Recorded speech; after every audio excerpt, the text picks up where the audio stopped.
crise sanitaire, Frédéric, est extrêmement grave aux Antilles, dramatique. Parole du ministre des Outre-mer qui était sur place aujourd'hui, d'ailleurs aux côtés du ministre de la Santé, Olivier Véran. Confinement strict en Guadeloupe et en Martinique et un constat, le taux extrêmement faible de vaccination dans ces deux territoires. Comment l'expliquer, Frédéric ? À peine 15% de la population a reçu les 2 doses du vaccin. C'est un terrible échec pour ces 7 mois de campagne de vaccination. 100 000 doses devaient être injectées avant l'été. Hier, seuls 60 000 avaient trouvé preneur. Seulement 33% des plus de 70 ans ont entamé le parcours vaccinal. Et la semaine passée, Frédéric, le ministre des Outre-mer, Sébastien Lecornu, évoquait les réticences culturelles et religieuses ou encore l'histoire coloniale pour justifier cette situation. Et c'est en partie inexact. Un jeune Antillais se fait traditionnellement vacciner, que ce soit le DT polio, tétracoque et j'en passe. La religion, certes très présente, précise que Dieu a créé l'ordre et que s'il y a obligation, alors il faut s'y plier. Il n'y a pas d'obligation pour le vaccin anti-Covid. En fait, l'État français subit un déficit abyssal de communication auprès de ces îles lointaines et pas besoin de remonter l'histoire coloniale, il faut juste regarder ce qu'il se passe depuis 30 ans. Avec notamment le scandale sanitaire du chlordécone, ce pesticide toxique pour le corps humain, l'eau, mais aussi les sols. Oui, par exemple, ce produit a été utilisé dès 1972 pour lutter contre le charançon noir.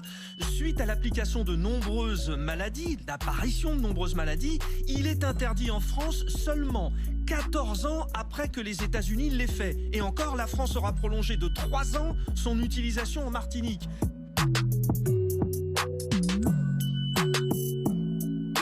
Dernier avec le décès du guitariste fondateur du groupe Cassav. Jacob Devarieux se battait contre une forme grave de la Covid-19, malgré ses 3 doses de vaccin injectées.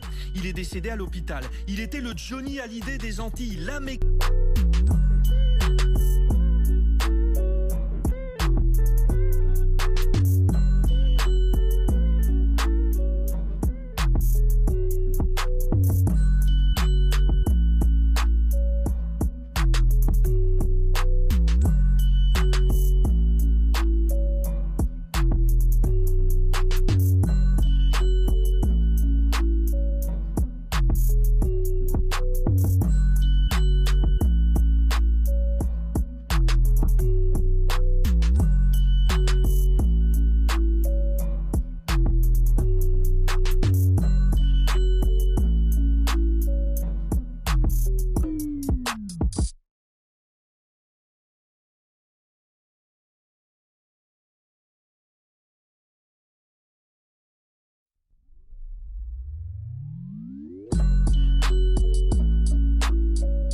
d'aller prendre la température tout simplement de Fort-de-France dans différents quartiers parce qu'on estimait que c'était notre métier, parce que effectivement depuis plusieurs nuits la violence montait en cascade. On voulait comprendre, mais encore une fois on n'a pris aucun risque.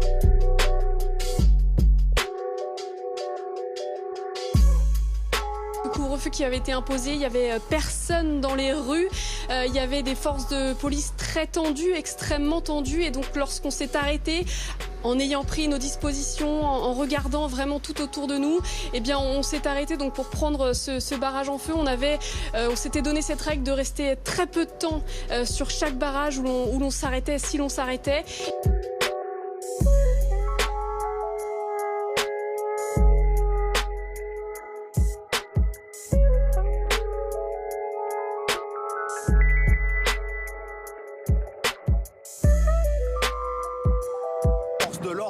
émeutiers se font face dans un climat d'extrême tension.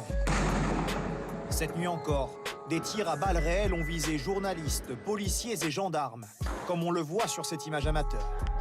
Scène de guérilla urbaine, où les voitures deviennent des boucliers. Dans cette cité de Fort-de-France, nous avons suivi une équipe d'intervention de la gendarmerie. Les tirs de grenades lacrymogènes maintiennent les casseurs à distance